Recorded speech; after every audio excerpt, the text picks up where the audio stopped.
ang himayawan ng Diyos, pinagis sa aton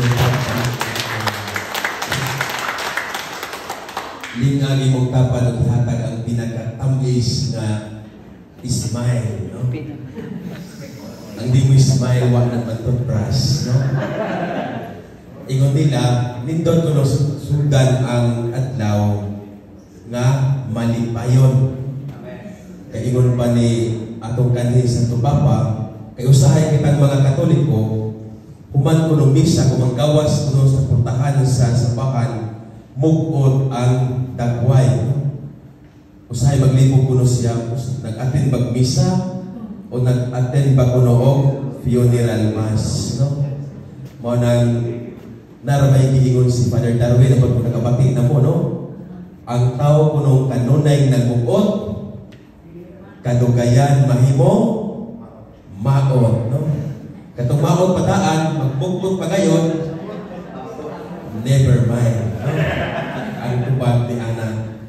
Mga igsoon, mag-focus ang akong pagpamalandong niyaning sa kapulong gugma.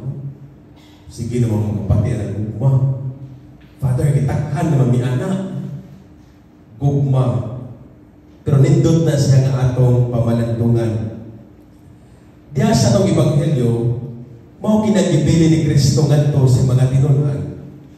Ug iya kining giipasayis nga kamo mahibaluan nga akong mga tinunan kung maghigugmaay kamo.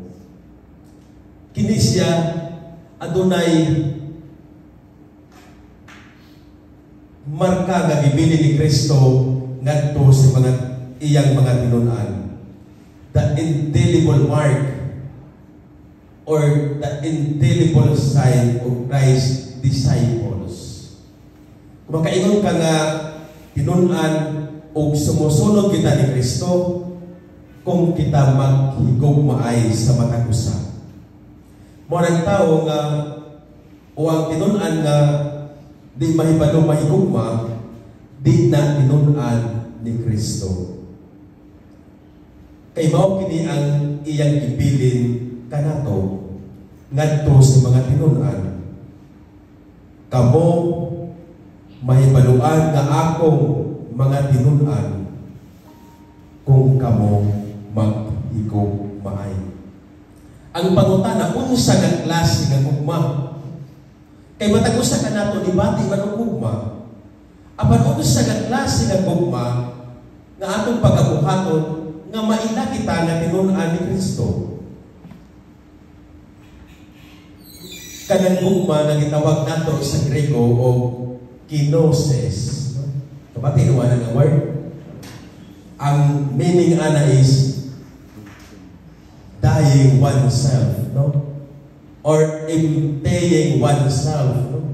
Or self-donation, o ang pagtubyan sa kaugalingon, pagpakamatay sa kaugalingon, o pagwagtang sa kaugalingon. Mao ka na ang klase nga gugma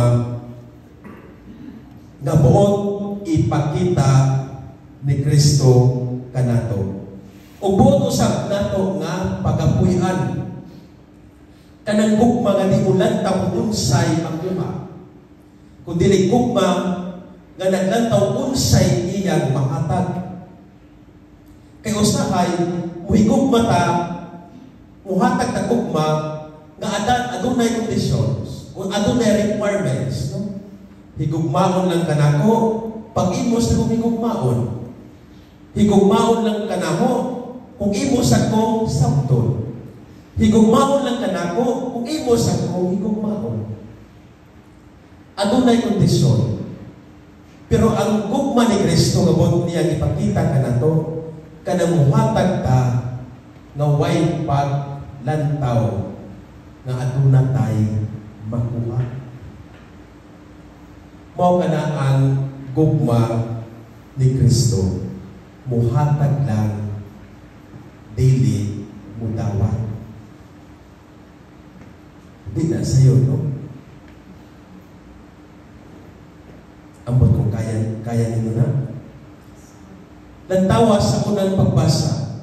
Kung atong pamalandungan, makaingon ta usa ka ang klase nga anaa si San Pablo si Bernabe, that passion, no?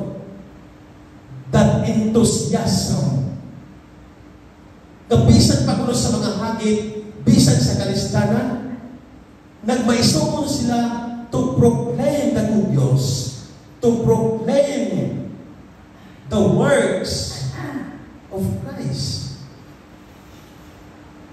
Kung imong tungkaron ang kanang kaigang nga nagipate, what drives them? That passion, no? Kanang kalayo nga nagsiga sa pagpangalakad. It's love. Kaya kung ang atong pagpangalagad o pagsangyaw, dilipungas mo ba? Kung papas lang. Di mo lahutay. Mulabay lang. Nagkabitaw ka nato nga init lang sa sinugdanan. Pagtunga-tunga, bugnaw na. Nga naman, tungod kay pagpangalagan, wa nagsumikad sa bugma.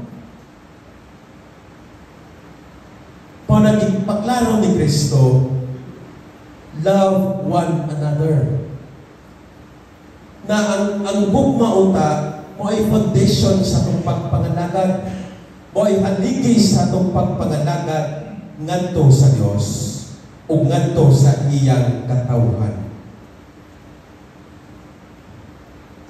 Diya sa ganong gugma man mo ay atong basihan. Simple lang. Aron mo lahutay na. Aron mo lahutay na. Sa dihang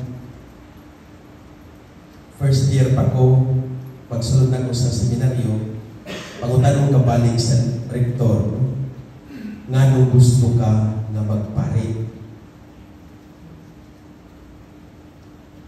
O yun o, kung munto pa, kuha pa kay idea, may kung mabayod ka na gusto ko mga lagad sa Diyos. No? Common answer, to serve God and to serve His people.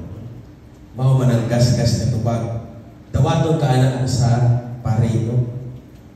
Human sa 5 katuig, before may mutapos, ang rektor na po makisulti kanimo.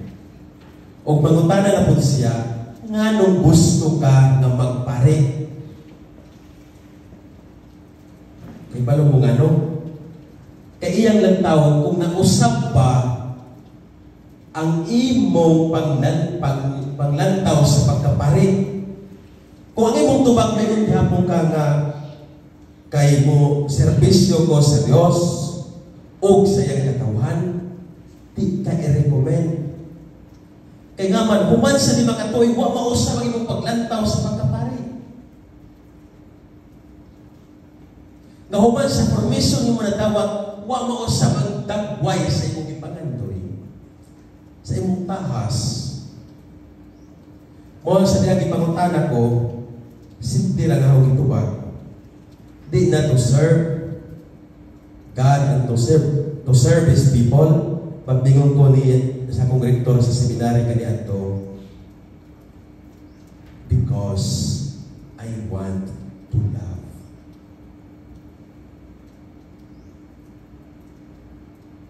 Ingon pa ni St. John Marie Vianney, the priesthood is the love of Christ. Kung di ka mahigugma, tingnan mo lahutay. Kung lahiya nga itong pagsabot sa gugma, di ta mutugay. Kay dili isa yun.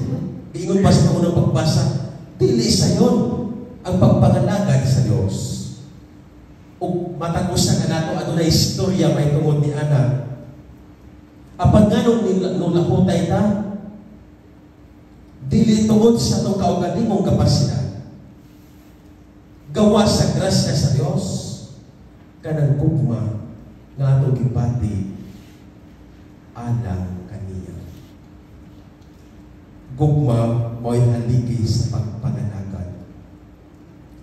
Mao nang nganong mahigugma ta, nganong atong butangan ang gugma sa pagpangalagad sa akong pagingon aron mula putay ta diha sa pagsunod sa Dios. Diha sa pagsunod sa kabubuton sa Dios. Muna magigsoon ni natong pagpadayon sa pagpamalandong labi na diha sa atong pagsunod sa kabubuton sa Dios.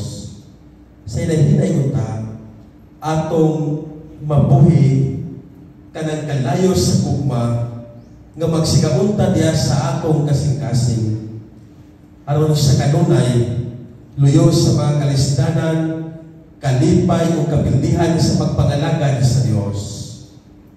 Magmaisugununta kita nga mupadayon diha sa panaw sa pagtuo. Kanang gugma nga andam muhatag sa kaugalingon. Kanang gugma nga andam magpakamatay alang sa higugma. Kanang gugma nga andam kawad-an sa iyang kaugalingong pangandoy tinguha alang sa Dios. Kinoses.